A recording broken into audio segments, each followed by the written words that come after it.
저 본격적으로 지금 민주당 뭐 전당대 거의 프리뷰 시즌인 것 같아요. 약간 프리뷰를 보고 있다는 느낌인데 지금 대통령이 그에 앞서서 그 아까 우리 김병민 정무부시장이 얘기하셨듯이 그 순방 갔다 오셔가지고 2시간 동안 성과를 설명을 하겠다라고 했는데 성과에 대한 뉴스 기사보다 오히려 당내 그 당부하는 게 오히려 기사가 더 크게 났어요. 그래서 뭐냐면 좀 눈살 찌푸려진다. 원수처럼 싸워서야 되겠냐. 경쟁이 아니라 전쟁을 하면 되겠냐. 이게 지금 얘기를 하고 있는 거예요. 그래서 원수 싸우듯이 하지 말아라. 정치를 하는 게 아니라 패싸움을 하고 있다. 경쟁을 하는 것이 아니라 전쟁을 하면 되겠냐라고 하고 있고. 근데 대통령이 참전하신 거 아닌가요? 본인이 마치 약간 심판자의 느낌으로 말씀을 하시던데. 본인이 귀국하고 정청래 대표가 90도 인사하고 네. 쌩 지나가는 모습은 따뜻하게 지나간 것 같지는 않던데요. 표정 안 좋았습니다. 그리고 이건태 의원이었던가 아무튼 네.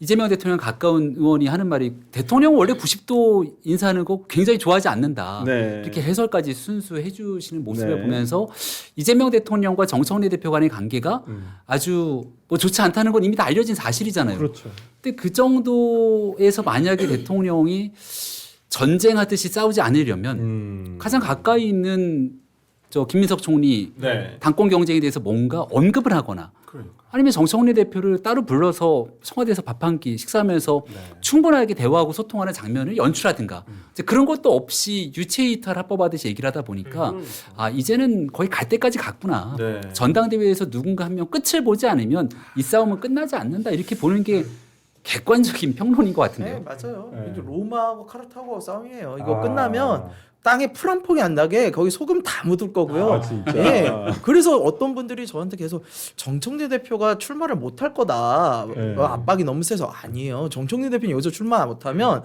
정말로 그냥 땅에 소금 묻히는 겁니다. 아. 그래서 여기서 출마하면 뒤가 없어요. 그래서 무조건 네. 가야 되는 상황이고 지금 김병민 부시장님 말씀 주신 것처럼 이 부분에 대해서는 사실 이 전쟁을 확전에는 이재명 대통령의 역할이 커요. 아. 본인이 빠지시면 돼요. 본인이 빠지고 당의 일은 당이 알아서 해라라고 하면 되는데 그게 아니잖아요. 사실상 어떤 사람을 좀 밀어주는 듯한 이런 모양새가 계속 나오다 보니까 청와대가 개입하는 모양새가 되니까 일이 커지는 거예요. 당 대 청의 싸움이 돼버리는 것처럼 보이니까.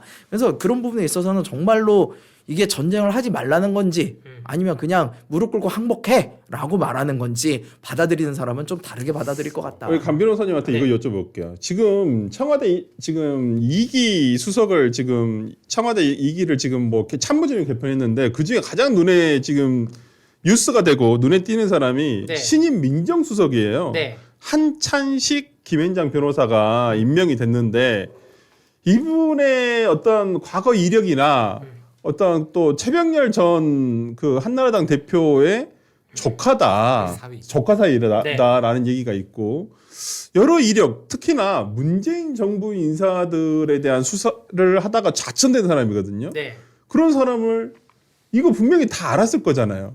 근데 이재명 대통령이 어떤 신임 민정수석으로서 이분을 한찬식 변호사를 선임한 부분에 대해서 어떻게 봐야 되나요? 우리는? 원래 이제 대통령은 네. 네 가지의 사정 기관을 갖고 움직이는데 네. 검찰, 경찰, 국정원, 국세청 네. 네 개로 움직입니다. 국세청이야 뭐 기업들 가지고 하는 거고 이 검찰, 국정원 가지고 정치권, 특히 정치권도 야당이야 뭐 맨날 그 반대편에 있으니까 여당 내의 정치권 가지고 움직이는 건데 즉 검찰이 거의 뭐 해체 수준이니까 네. 검찰 못 움직입니다. 네. 그 경찰도 뭐 민생 안전 해야 되니까 그렇다 치고 네. 국정원도 뭐 국정원에 대한 뭐 어떠한 정보 수사 능력에 대해서 많이 그 다운돼 있으니까 네. 결국 지금 내 손발로 움직일 사정기관이 없구나라고 네. 해서 그 정도의 능력 있는 사람을 민정수석에 앉히는 거예요. 제가 보기에는 얼마나 많이 그 정보가 있겠어요. 그러니까 유시민이 말하는 ABC 이론에서 네. A 사람들에 대한 그 정보가 엄청 많이 있겠죠. 네. 이 그 민정수석에 수사를 했던 사람이. 예, 그래서 그걸 하나 갖고 가고 두 번째는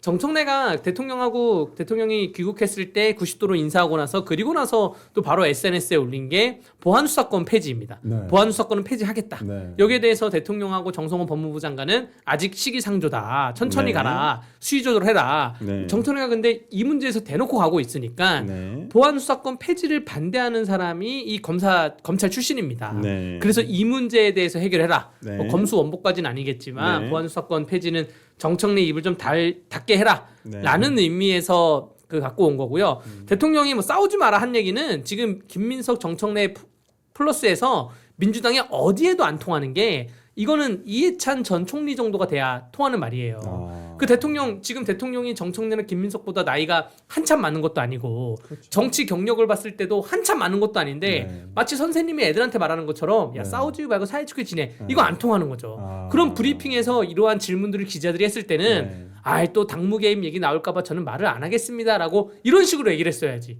저는 그렇게 봅니다. 그래서 아예 전당대회는 제가 관여 안 합니다라고 얘기해야 되는데 아이 얼라들끼리 싸우지 마 이러니까 김민석 정청래에서는 귀후비면서 뭐라는 거야.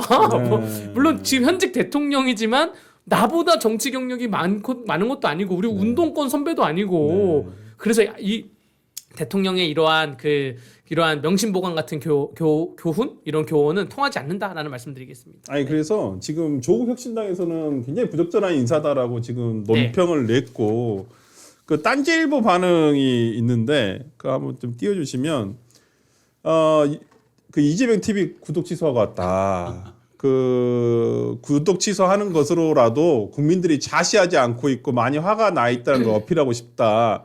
우리가 헤아릴 수 없는 큰 뜻이 있겠지 하고 믿음을 붙잡고 있었는데 문재인 전 대통령이죠. 문재인 전 대통령 문프에 대한 억압은 못 참겠다. 이렇게 지금 딴지일보 게시판에는 뭐 이렇게 나와 있어요. 지금 딴지일보 게시판 뭐 저도 좀 들어가서 보니까 그 분위기는 거의 김민석은 정치를 안 해야 될 사람이더라고요. 거기 들어가 보니까 거기 내용은 이재명 대통령에 대해서는 할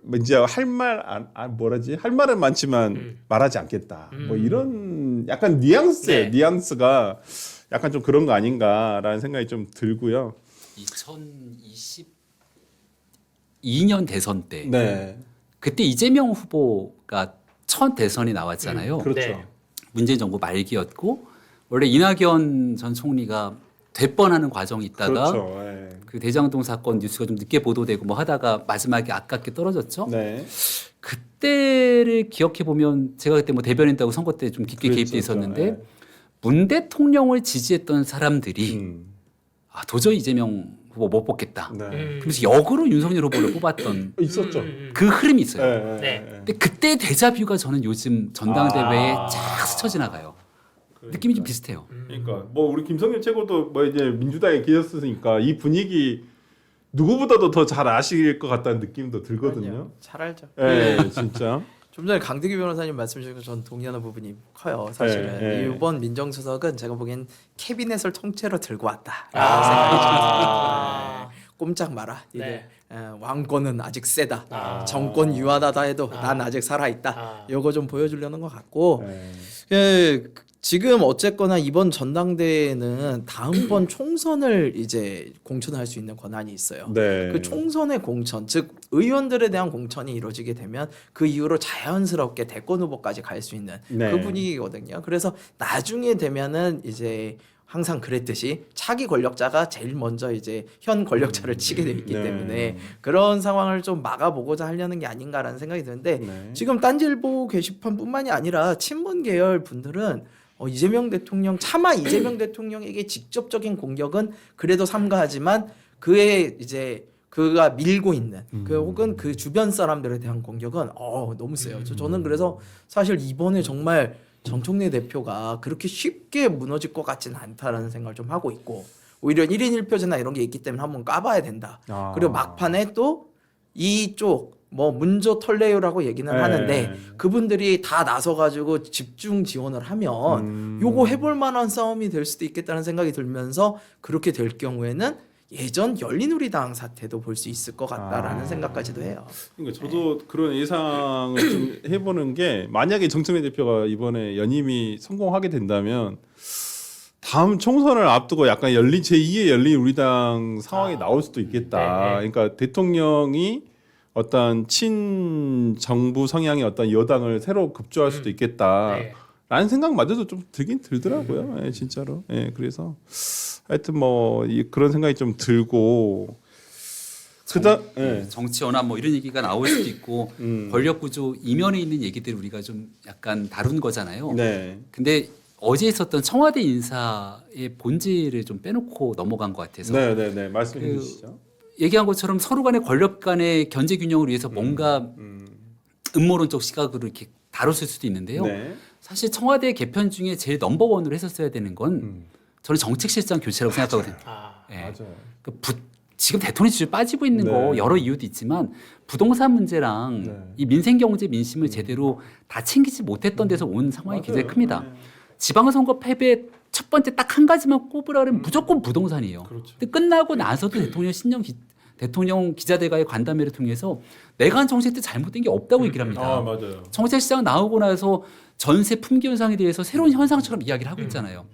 이 문제의 구조적인 이재명 정부의 위기를 타개하기 위해서는 딱 한 가지 민심을 받들어서 네. 지지율을 높여야 되거든요. 네. 이재명 정부의 지지율이 60% 70% 고공행진하면 지금 있는 민주당 내의 권력 투쟁 이거 눈 녹듯이 다 사라져요. 네. 힘이 센 사람 앞에서 일단은 숨 죽이기 마련이거든요. 네. 근데 지지율이 50% 밑으로 빠지게 되고 이재명 믿고 있었던 지지율마저 다 박살나고 아무것도 없네 그러면 그때 사람의 본심이 드러나게 되는 겁니다. 네.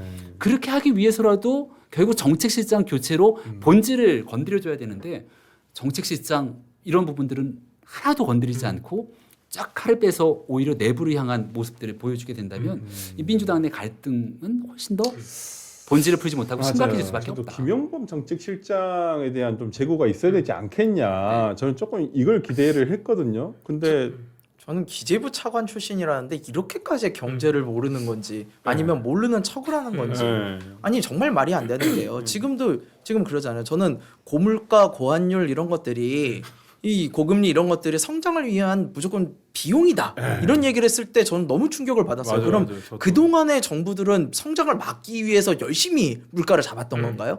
그러니까 그런 말도 말이 안 됐는데 이번에 또 이런 얘기를 합니다. 이번에 이제 주식에서 돈 네, 많이 벌었다. 네. 근데 그 돈이 부동산으로 가지 못하게 막아야 된다. 그거 어떻게 막을 거예요? 돈에 세금으로. 꼬리표가 있습니까? 세금으로 막는다 그러잖아요. 네. 근데 우리 경제학 기본입니다. 자, 조세 전가라는 게 있어요. 서울의 그 아파트 전월세 수요는 굉장히 비탄력적이에요. 네. 가격이 높아도 그렇지. 실수요자든 사야 됩니다. 네. 근데 이 상태에서 조세 전가가 이루어지면은 조세를 매기면 그거는 그대로 실수요한테 전가되고 귀착돼 버려요. 그러니까 그거를 내는 건 집주인이 아니라고요. 그렇지. 예. 그러면 그렇게 해가지고 그대로 실수요자들만 피해를 보고요. 네. 그럼 또 무슨 일이 벌어지냐? 전월세가 오르면 매매값도 오르게 돼 있어요. 당연하지. 즉 지금 세금으로 부동산 때려잡은 역사가 있습니까? 네. 없어요. 우리나라는 네. 지금 세금으로 이렇게 때리면 부동산 값이 떨어지는 게 아니라 네. 지지율만 떨어지고 맞아요. 지금 잘못하고 있는 거예요. 그래서 근데 네. 정책실장이 네. 하면 네. 정책실장이 본인의 생각으로 그런 얘기를 하는 건지 아니면 통상 권력자가 이렇게 갖고 있는 생각을 아주 잘 대변하는 사람이 예쁨 받고 오래 가거든요. 대통령이 갖고 있는 생각이 그런 거 아니에요? 그렇죠. 예. 계곡 정비보다 쉽다. 남들 다 못한다 그랬지. 맞아요. 내가 못할 것 같아? 네. 부동산 잡으니까 두고 봐라. 했던 얘기들을 그대로 대통령은 쭉 이어가고 있고 이 얘기를 사실 옆에서 막고 잘못된 길이라고 정책을 전환해야 될 최고의 정책 전문가가 대통령님 말씀이 맞다고 오히려 국민들한테 되도 않는 설명을 하고 있는 모습처럼 비춰져서 그게 정책실장 유임 되는 비결이 아니었나. 그러니까 뭐 더 좋은 데로 가면 더 좋은 데로 보냈지 멀리 떨어뜨리진 않을 것 같습니다. 왜냐하면 이재명 대통령의 그 짧은 정치 인생에 썼던 책들을 보면 뭐 대한민국 개혁해라 이런 책을 보면 결국 초과 이윤 나누자는 얘기예요. 그렇죠. 뭐 재벌이든 뭐 누구든 네, 초과 이윤 네, 나누자는 건데 네, 주식으로 벌은 초과 이윤이든 이게 온 국민 나누자가 있고 혹은 기업에서는 그 노동자들 같이 나누자. 네. 그러니까 그 오너들만 이윤 갖지 말고 어떠한 노동자들 다 똑같이 n분의 1을 나누자는 건데 정책실장이 지금 갖고 있는 사상이 그런 사상 아닙니까? 그렇기 때문에 이러한 사상 갖고 있는 사람 대한민국에서 찾기 힘들거든요. 특히 네. 대한민국 공직자에서 찾기 힘들어요. 지금 언론사가 부도난 언론사가 있지 않습니까? 네. 그럼 부도난 그 언론사의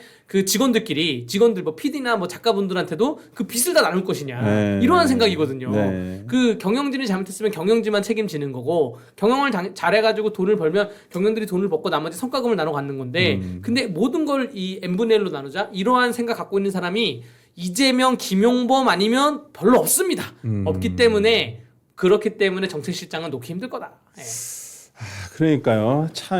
저도 좀 김병민 우리 부시장님이 얘기해주신 부분에 상당히 많이 공감을 하고 그냥 다른 사람은 다 빠져, 그 핵심은 다 안 빠지고 그대로 놔두고 오히려 좀 다른 부분에 좀 대해서만 어찌 보면 여당 내에 신호를 주기 위해서 바꾼 네. 건 아닌가라는 생각이 좀 드는 거라서 한번 지켜보도록 하고요.